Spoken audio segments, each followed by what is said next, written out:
Good evening, everybody, and welcome. My name is Sophia, and I run events here at The Strand. Before we launch into a discussion of Porrick O'Donnell's newest title, The House on Vesper Sands, I'd like to share a little bit of history about The Strand. The Strand was founded in 1927 by Benjamin Bass on 4th Avenue's Book Row. Stretching from Union Square to Astor Place, Book Row gradually dwindled from 48 bookstores until, after 93 years, The Strand is the sole survivor, now run by third-generation owner Nancy Bass Wyden. We want to thank all of you for all of your support. Without our loyal community of book lovers, we wouldn't be here today. Tonight, we are thrilled to have with us Porrick O'Donnell for the launch of his newest book, The House on Vesper Sands. Porrick O'Donnell's essays and reviews have appeared in The Guardian, The Irish Times, Winter Papers, and elsewhere. His U.S. debut, The House on Vesper Sands, is an Indie Next pick, a Library Reads pick, and a Guardian and Observer book of the year 2018 when it was published in the UK. Joining Porrick in conversation is Benjamin Dreyer. Benjamin Dreyer, the author of the New York Times bestseller, Dreyer's English, is Vice President, Executive Managing Editor, and Copy Chief of Random House. As a Random House production editor, he oversaw books by writers including Michael Chabon, Edmund Morris, Susan Laurie Parks, Michael Pollan, Peter Straub, and Calvin Trillin. He has copy-edited books by authors including E.L. Doctorow, David Ebershoff, Frank Rich, and Elizabeth Strout, as well as Let Me Tell You, a volume of previously uncollected work by Shirley Jackson. He lives in New York City. So without further ado, please welcome Porrick O'Donnell and Benjamin Dreyer to the stage. Good evening, everybody. Now, just so that everybody knows, I think that every time I get a video call with somebody, it's always important to me to geographically. So tell the people where you are. I am in Wicklow, Ireland, which is just south of Dublin. It is Baja Dublin, for want of a better term. So I'm in my home office, and we are all currently under relatively strict lockdown. So we're all five strictly if you count the dog. We're all five of us confined in the house at the moment, and so it is unusually silent, but I can't guarantee that it will be silent for the duration. Bear with me. Well, good. So, and here am I, west side of Manhattan, in a fairly nondescript neighborhood that basically be in particular, but now I'm right by the entrance to the High Line, and I'm near. So I've managed to be without actually having to go to the trouble to move, which is very convenient. Now, so here's, you and I have known each other for how many years now? I was thinking 8, by my reckoning, 8 years, I think, since we first began interacting the oddest of subjects online. We met, as many of the better people do, and as some of the worst people do. We met forced to now. Yes, we met at Twitter, and for a very long time, I had one visual image of you, and that is the man with the big hat. The man with the big hat, the Arnolfini wedding portrait, yeah. And it's become a point of pride and honor with me that I've never once changed that Twitter avatar in all these years. Yeah, I tend to shimmy around a little bit, try very hard to find more flatter photographs of myself, and then I just sort of... Yeah, well, I mean, now that people can see me in the flesh, they'll understand why I've stuck with the man with the hat. And I think that one of the things that drew me to you, or among drew me to you, were a distinctly askew sense of humor, a great relishing of profanity, and just simply the fact that even in original 140 characters and then eventually 280 characters, you just create a wonderful sort of fierce, engaged intelligence, and is thing to be able to engage with. And yeah, and that feeling was obviously mutual. And I think that's the great thing about Twitter, right? And I'm sure this is your experience too. It's such, many of those joining us tonight will be online in various ways and probably on Twitter, and they'll all be familiar with the spectrum of content that you find there.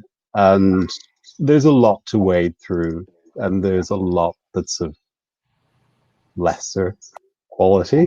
And I think that there's this overarching phenomenon whereby like draws to like, and you come to recognize kindred souls. And I think it's a wonderfully sort of meritocratic process. And our coming together was for me just the beginning of, and I've had the opportunity to meet so many other like-minded and in my case far more distinguished people than I am. And what drew us together, I think, in every single case was the same phenomenon that you've just described, which cuts through everything and doesn't depend in any way on status. Certainly at that point I was entirely unknown. And I continue to be nourished by that, because I think Twitter is, among many other things, it is a medium. It is a form, and it is a way to express yourself. And in my case, it was a way to enter into this particular world, because, of course, among the many people attracted to Twitter are the world of the literati, other writers, and of course readers. It was really my first medium, and of course I abused it terribly. I began to, there was the swearing, which you mentioned, but I, very quickly began to trespass on people's patience with kind of long sequences of improvised literature, right, which I would do live with no idea.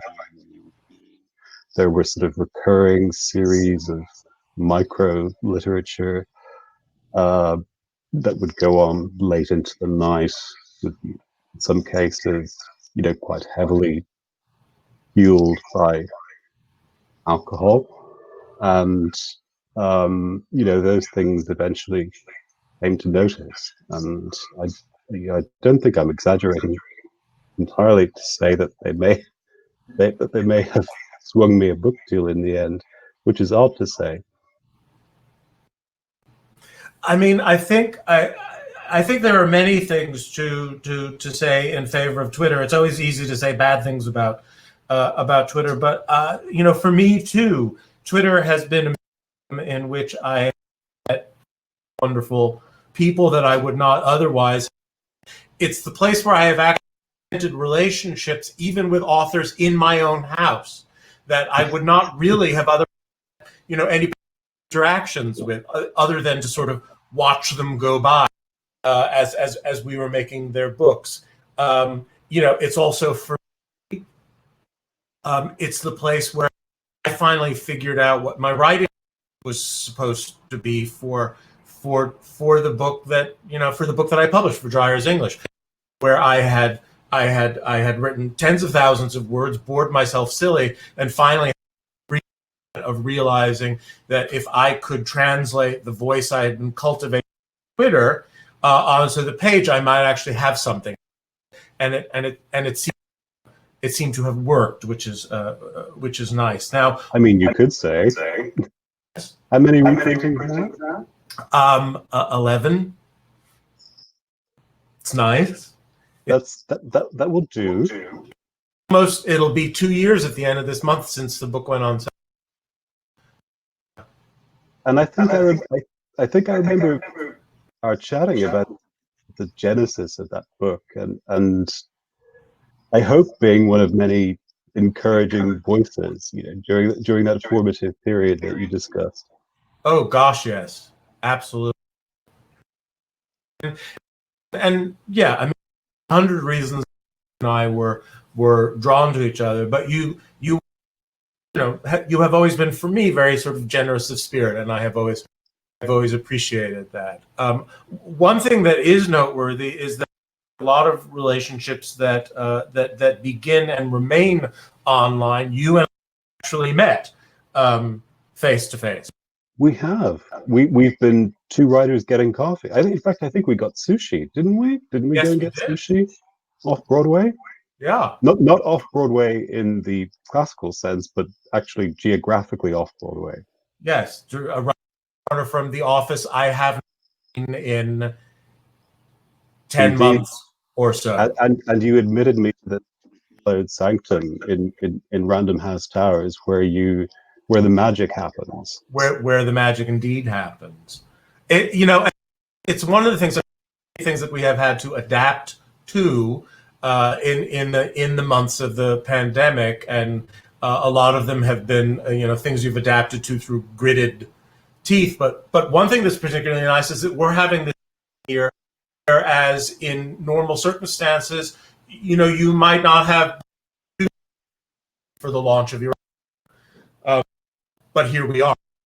Well, here we are. And, I have to say, as someone of a sort of solitary and sedentary disposition, I didn't really often leave the house before all this happened. So I think I kind of got a jump on everybody else in that respect. And, honestly, this isn't, terribly great hardship for me. So I'd be fine with this. I'd be fine with all book launches were like this. I may be atypical in that respect. I appreciate that. Well, let's indeed segue to the House. I'm not sure who are looking at me or forward or backward. I can never really. No, that's fine to me, and thank you for doing the product shot and saving me the trouble. So I thought it would be for the people watching at home if we can go to England in 93, and would you read a few paragraphs from? I'd be happy to, and I hope people will bear with me if I have to look off camera for this, because I'm afraid I haven't read these passages for quite some time, let alone memorize them. So do bear with me, everybody, if I rudely look off camera. She allowed herself a moment then. It was something she had promised herself, that before the end there would be an unburdened instant belonging to her alone. She took a long breath, released it. Her own living warmth turned to mist in the cold. But it was not as fierce as she had imagined, that cold, and there was very little wind. She took her place on the ledge, spreading her arms a little way to steady herself, and it was only then, sensing its intimate scatter against her knuckles, that she remembered to know. It was everywhere when she lifted her face, falling now with soft insistence. It felt tender almost, like a final kindness. And when the moment came, it was not like falling at all. She asked nothing more, and the waiting air was swift and sure, knowing her for its own. It rushed to gather her up at last, to take her and to carry her weightlessly from the earth.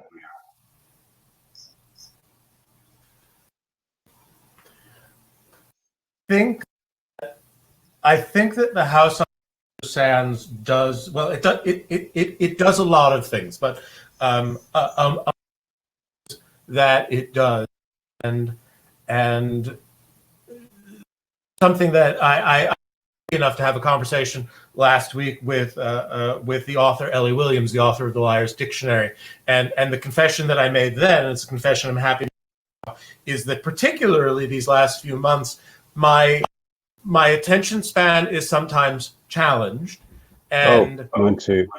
Yeah, and when I new book to read, and I also confess that I have mostly been rereading because it's easier. But when I pick up a new read, it has to be immediately engaging, and it has to be fun. I am needing books that are fun. One of the things that I like about the House on Vesper Sands is it's a massively good time. It does a lot of things that I really like. It's a thing that I have realized lately as I've been watching and rewatching movies that I like. Ones set elsewhere. It's like, oh right, one of the reasons why you watch movies is for their travelogue quality. Go somewhere where you are not right now. It's like it's a wonderful thing to watch Summertime with Katharine Hepburn and Rosanna Brotherton. Wonderful love story, but it's like I'm in Venice and I can't be in Venice, right? So with House on Vesper, what I get is not only the travelogue aspect, but I'm also getting the time travel aspect. And back to the first books, the first novels that I read when I was a very young. And one of the things that I attracted to were literally about time travel, but here this is simply going back 120 odd years of the recreation of England in 1893. The things that I always do seriously when a historical, I go back to look at the notes on historical research. Can you speak to that, because you do talk about what you looked at and the things that you found, and I find that very fascinating, and perhaps people will as well. So what I was going to say was that I had the good fortune to interview Lee Child recently, and I don't mention that solely for name dropping purposes. I mentioned that because you mentioned the notion of travelogue and the attractions of reading or watching for those purposes, for being transported. And one of the things I mentioned to him was that, and this in fact connects with your point about the comforts of rereading, because I've been doing that too very much over the last year, and for very much the same reasons. And something that I mentioned to Lee was that I've read all of his novels at least twice, and for me, the rereadability, rereadability, for me is, well, there are many reasons for that, but one thing that particularly attracts nourishing, which may sound an odd thing to say about Lee Child novels, but bear with me and I'll try to substantiate that, is that many of that Reacher notices, of course, are highly functional and do immediate means required to whack a bunch of dudes in elaborate ways. But there are many things that Reacher notices for other reasons, and often for no particular reason. He notices the details of exurban landscapes, lube shops and strip malls and so on. He notices the characteristics of signage that denote certain kinds of gas station and motel. And I was asking Lee if, now that he has time, because of course, as most people joining us will know, he's recently retired from that role, if now that he has time, he might consider other forms like travel writing, or if he'd simply been doing travel writing all along.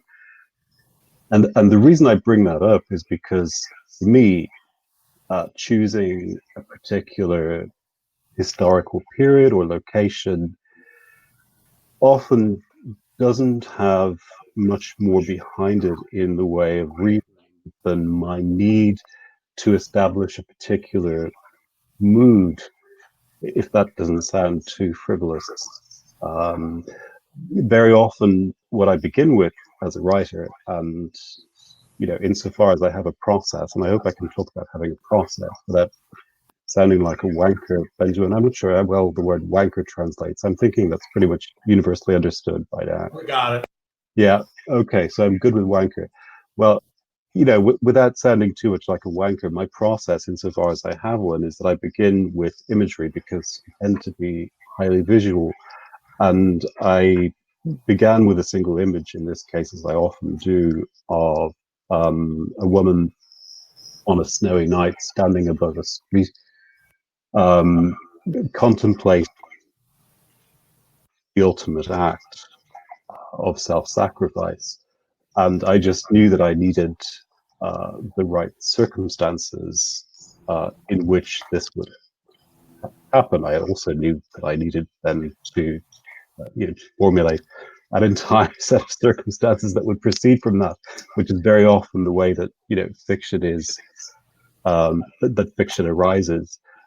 It's certainly for me, I don't plan it in any way, and that's pretty much always the way it happens. You begin with something that you eradicate from your consciousness for some reason, and you proceed on that basis. So I knew that I needed snow, that I needed darkness, that I needed, and that I wanted, that I knew that this act, this inciting act, was connected for some reason with the notion of the human soul. And when I say that, I mean both um, the supremacy, for want of a better word, of the human soul. In other words, the supreme value of the human soul and also its vulnerability.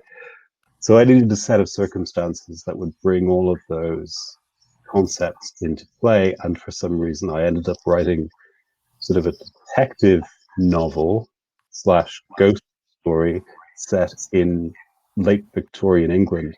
And so the only kind of explanation really that I can offer to answer your question in a highly roundabout way is, for me, and I think, and this is going to say, I'm getting back into wanker territory again.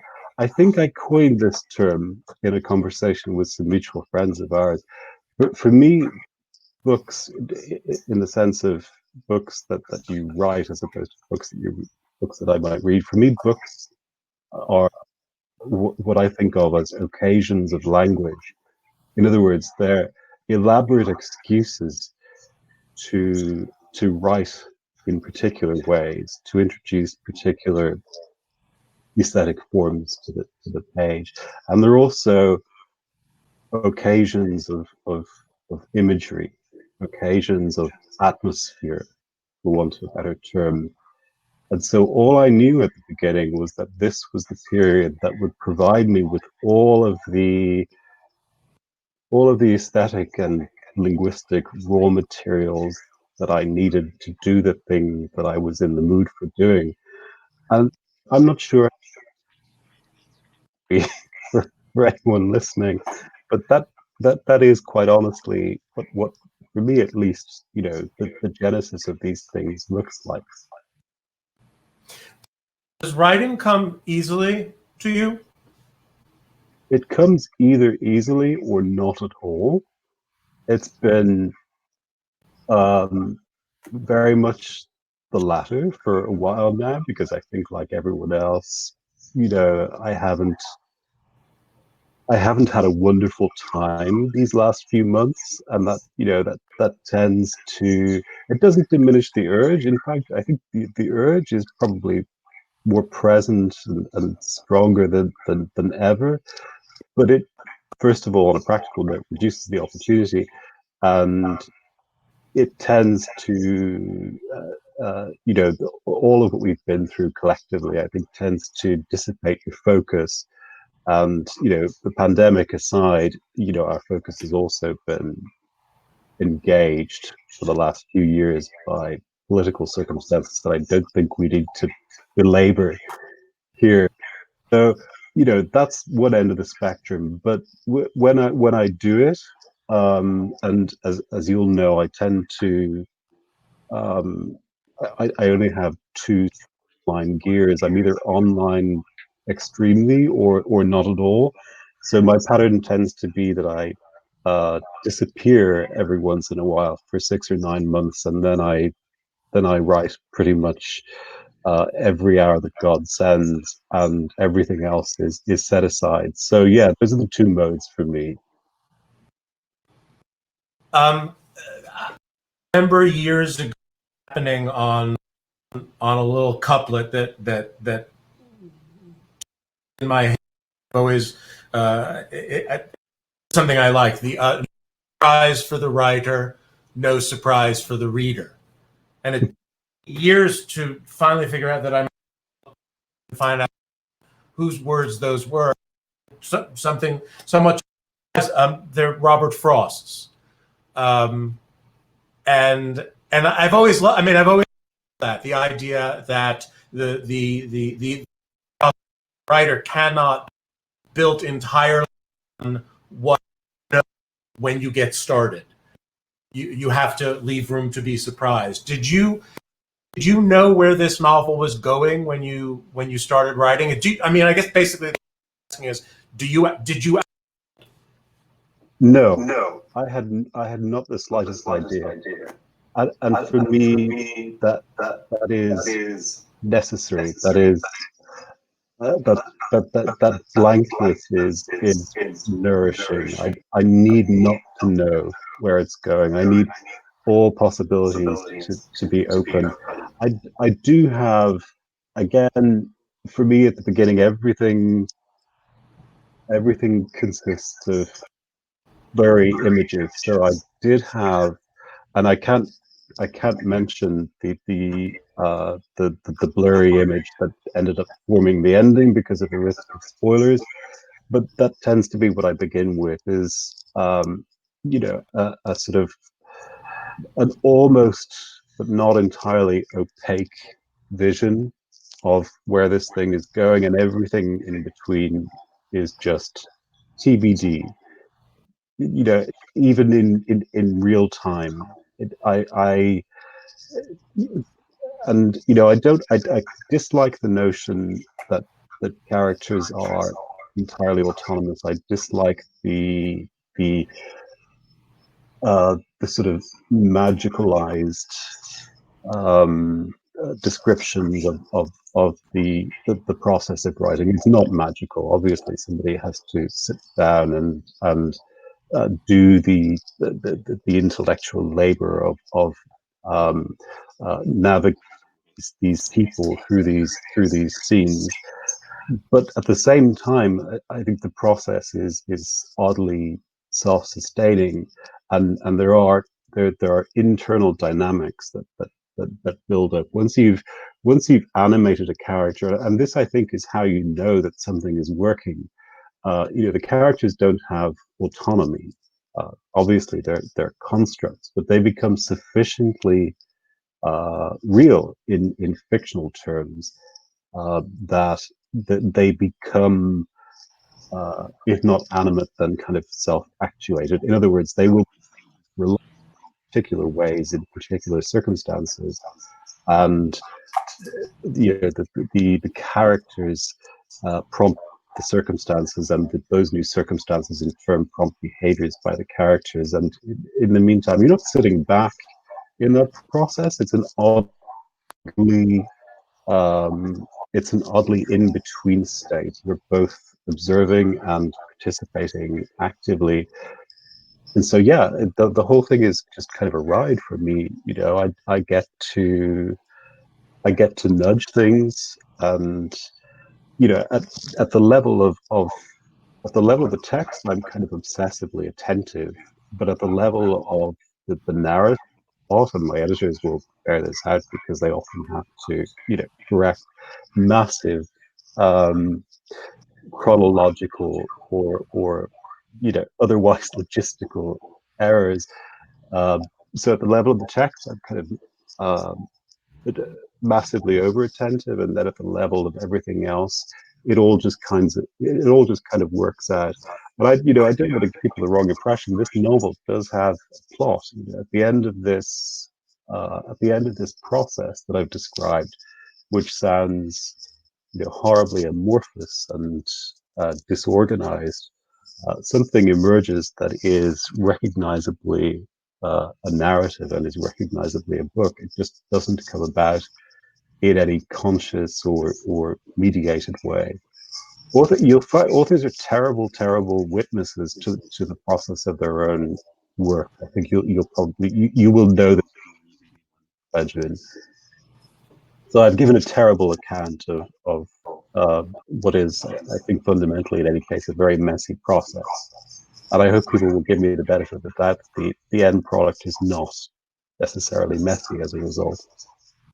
I think the end product, rather. We have to a great extent, we have been sort of speaking in generalizations about the creative process, but this is a thriller, and it's a thriller that's got thrills, and it's a thriller that's got a mystery, and it's a thriller that one of its tensions and a body count. And it also has and I think that this is fair territory to step into. We have acknowledged, but there is a tension that is going to leap into the supernatural,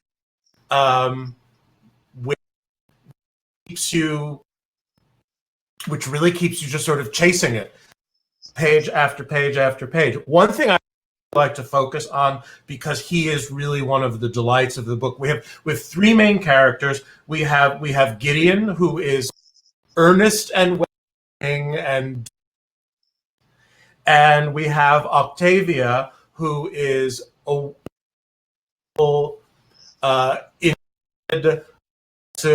smart, bicycling journalist. But mostly for me, we have Inspector Cutler. Could you talk about Inspector Cutler? Yes. I mean, he, like me, is by now primarily wariness. And for his invention in particular, at one point, he is an extremely dedicated and focused detective at New Scotland Yard, but he is also impatient with humanity in most of its forms. At one point, Gideon is a terribly earnest and idealistic young chap, dropout from divinity studies at Cambridge, and he is almost constantly exhausting Inspector Cutter's patience. And Cutter, I think at one point calls him a chattering streak of Gannet's shite, which is, I think, probably typical. But I think that the thing about Cutter is that he's not just. I didn't want him to be a stock. He is, and I hope that people find him entertaining, because I do feel, among many impulses, a duty to entertain, and I don't think that's anything that a writer should ever sort of disown or be ashamed of. I think that is central to our obligation. It's part of being respectful to the reader. And so, yes, I think Cutter provides much of the humor, but he also provides a moral core to the book, and that is, I think, partly because something that I became obsessed with in the course of writing the book is the notion of moral duty and moral seriousness. And this is what I mean about my reasons for locating the narrative in a particular time period or setting. In the Victorian, these were notions that were taken entirely seriously, as were the supernatural, what we now think of as supernatural notions. and that's why I was able to introduce the spiritualist movement rather, the notions of the hereafter that we might now dismiss. All of these things were very much live topics at the time and were taken very seriously. And Cutter, I think, as well as being a source of entertainment, is in a way the moral center of gravity of the novel. He is, for reasons again that we can't really get into too much for fear of spoilers. Um, he feels an intense sense of moral obligation. I think the impatience that drives his more humorous outbursts is ultimately the product of a moral urgency that he is continually finding to be lacking in those around him.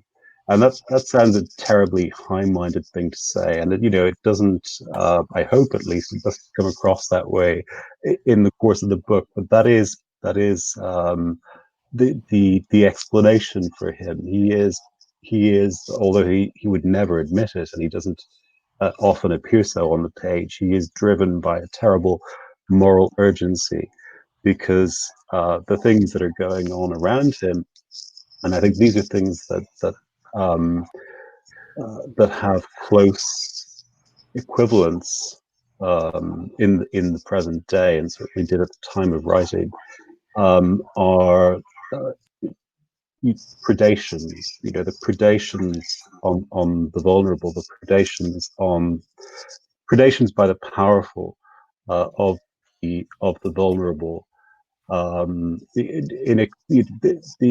inexcusable acts of the powerful. These are the things that drive him. So yes, the end product ultimately is, or at least I hope, is uh, light and shade. Cutter provides a lot of the light in the form of the dialogue that you mentioned, but he also provides, I think, much of the central shade. And by shade, I don't mean that he is himself wicked. I mean that he himself has absorbed much of this wickedness and takes it very seriously. Before go see what questions people have, I did have one that I wanted to particularly ask you about, just because it's sort of thing personally, professionally curious about. The novel was published in the UK 2 years ago, and 2 years in these terms it's a little unusual. I mean, you're about a book that's also being published over on the other side of the Atlantic. There may be a couple of months difference between the publication dates, and sometimes it's just absolutely simultaneous. But 2 years is a good chunk of time. I guess what I would like to ask you is there a lot of difference between the books published in 2000 and as published this week? There is not, and that is a very interesting question, because it was one of my concerns at the beginning of my relationship with my present U.S. publishers, Tin House.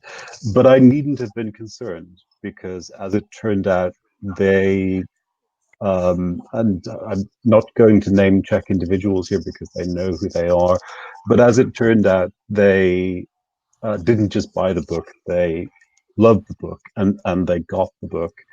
And although I like to think of myself as very much at the non-precious end of the spectrum of authors, in other words, and you will know, Benjamin, of my deep respect for copy editors in particular and editors in general. So, I'm very happy to be edited, and I'm very conscious of my dependence on the editorial process. So, what I'll say next doesn't proceed from any kind of uh, um, uh, any kind of Anne Rice monomania. What I was going to say was that the book appears, aside from some minor structural tweaks, pretty much as it appeared in the UK. Belling has not been Americanized, and I hope readers will be happy to tolerate that. By and large, it was my sense that they would, and really very little has been. I think in relative terms, because I have read editions of many works originally published in the UK in their American editions, and I have seen things that I personally wouldn't have been altogether happy with.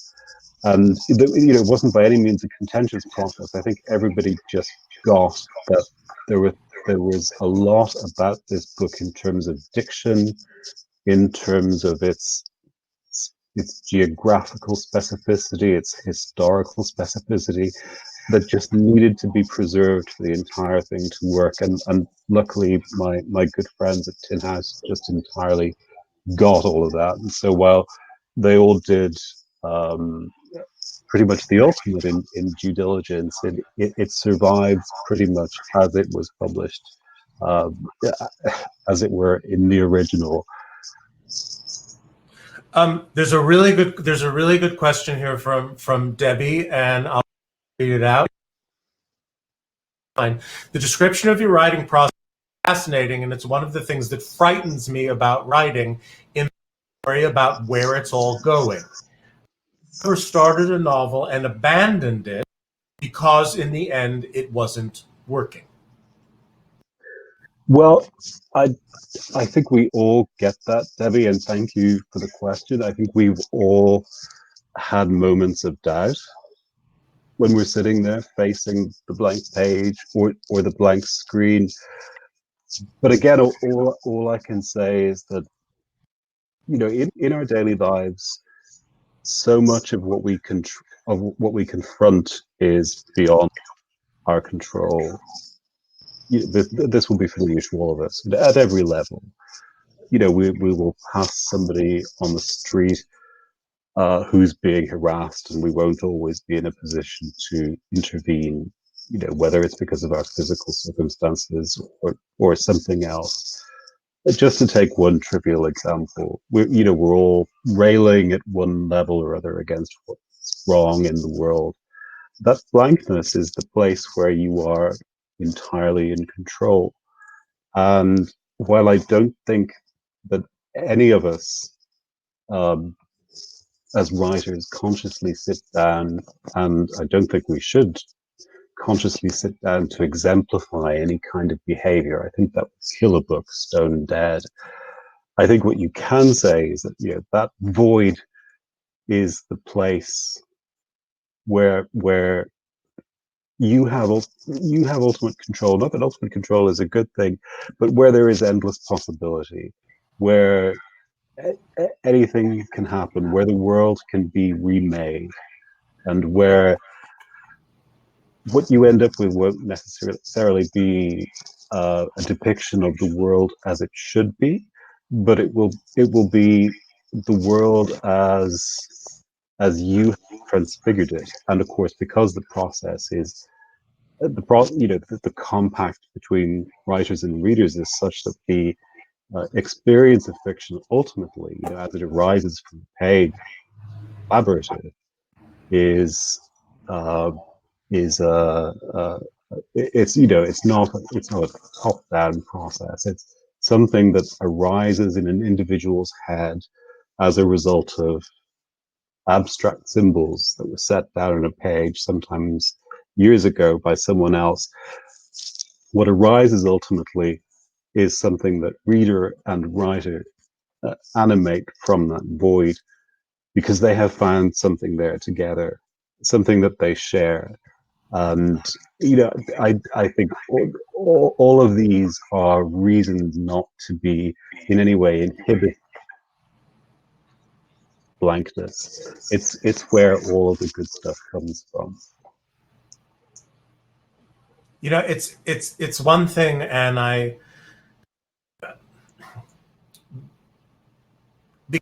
am by nature a copy editor.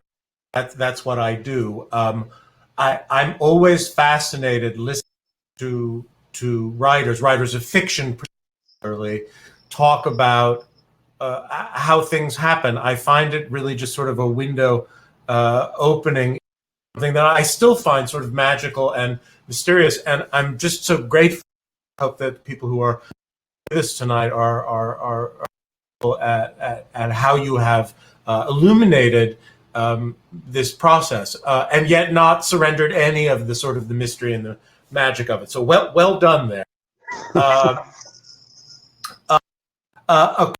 Which is actually always one of my favorite about a particular book, and this is from Lauren, who simply wants to know who favorite character to write.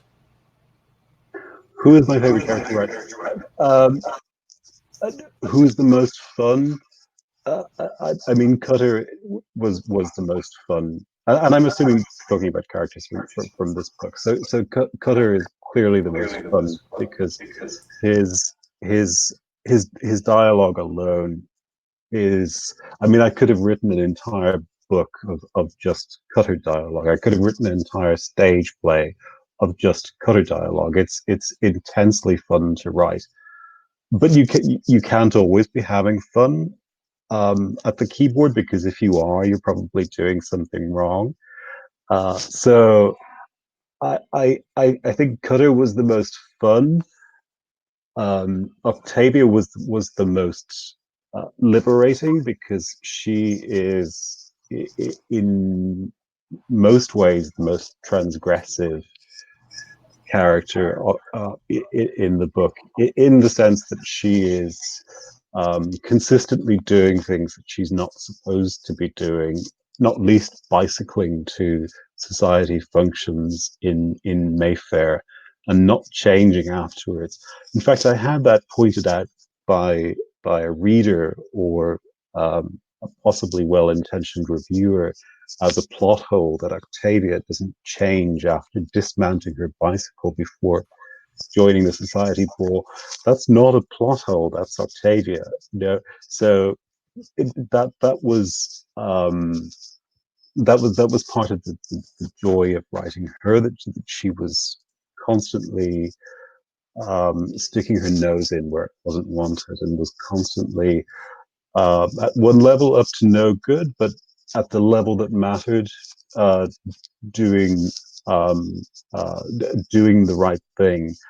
And then of course there's Gideon, who I think most resembles me, in the sense that in real life he is bumbling and uh, incompetent and constantly at sea in the world. And so he is the character that most resembles me, because, you know, although I'm now a very, very great age, you know, I think I remain at heart, you know, that sort of, I mean, as it happens, I didn't drop out of Cambridge. I didn't go to Cambridge. I went to a different university. I managed to complete my degree eventually, not in ideal circumstances. But I think in many ways, although I'm now the age that I am, which I won't disclose, I remain that slightly lost soul. So all three had their attractions for me as a writer, and all three were necessary.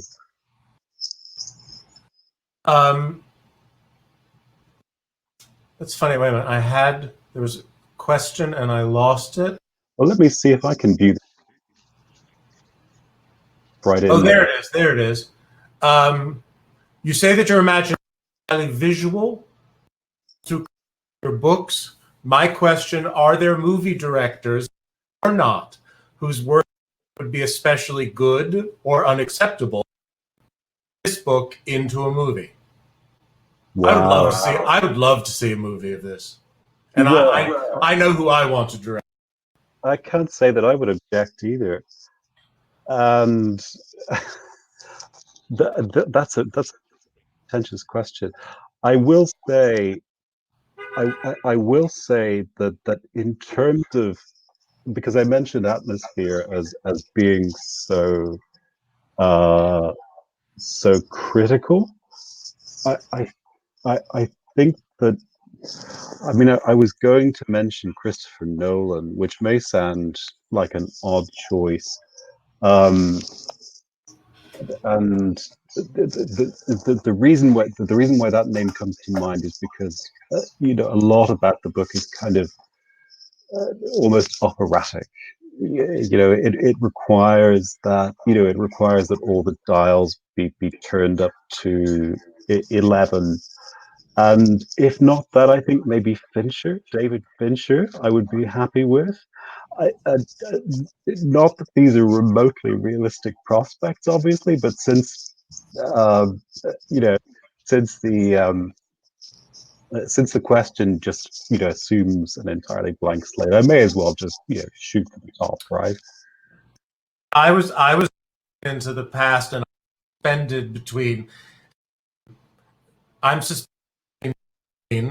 who I think would obviously love this sort of material, and then I was just thinking it would be a very good Powell and Pressburger film. I think the Archers might have something to do with this. Far enough, maybe we can get Moira Shearer to play Octavia. Well, that would do. That would do. I mean, I don't think we can now get Powell and Pressburger, right? But the rest sounds doable. Okay. And casting is fun too. I do casting all the time in my head. I'm not going to name names here because that's just too. I mean, apart from anything else, if it ever comes to fruition, that can become controversial, and I'll be setting myself up for difficult questions. So I'm not going to name my casting choices, but I'm endlessly doing that in my head, as I think probably most writers of fiction are. And then I think we're at the top of the hour, so it might be time, and Sophia will correct me if I'm wrong, but I think we're getting close to the finale, so we should our last. And okay, this is always the best last thing. Are you working on your next book already? It depends on how you define working on a book. I mean, to the extent that I am thinking about books, I am certainly working on my next book. If you define it loosely enough, then I am very much working on my next book. I know I'm conscious that my editors and publicists are on the call here, so obviously I am hard at work on my next book. Obviously, I am churning out 9,000 words a day. Is the serious answer to that question? And I'm glad, and I'm glad that someone asked. And here comes our host. Wonderful question to end on.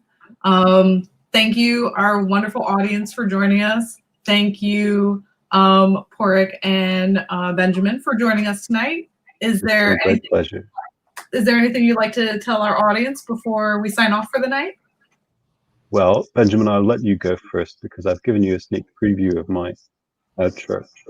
No, all I have to say is that I'm very, even when we pull around like we used to be able to go do events, I'm really thankful to the Strand. Go to as I wander into most frequently. Thank you for having us. Thank you for having me. Thank you for having my lovely friend, and for getting the same place at times. And in return, I wanted to thank my beloved Benjamin, my favorite New Yorker in all the world, for joining me this evening. And I want to thank everyone at the Strand for hosting this, because it is my favorite New York bookstore, and I have a long-standing tradition going back to 1997 of visiting the Strand before I go to the airport on every single visit to New York. So it's been a privilege, and I thank you. And finally, in closing, I did promise that I wouldn't say anything political this evening. And on that note,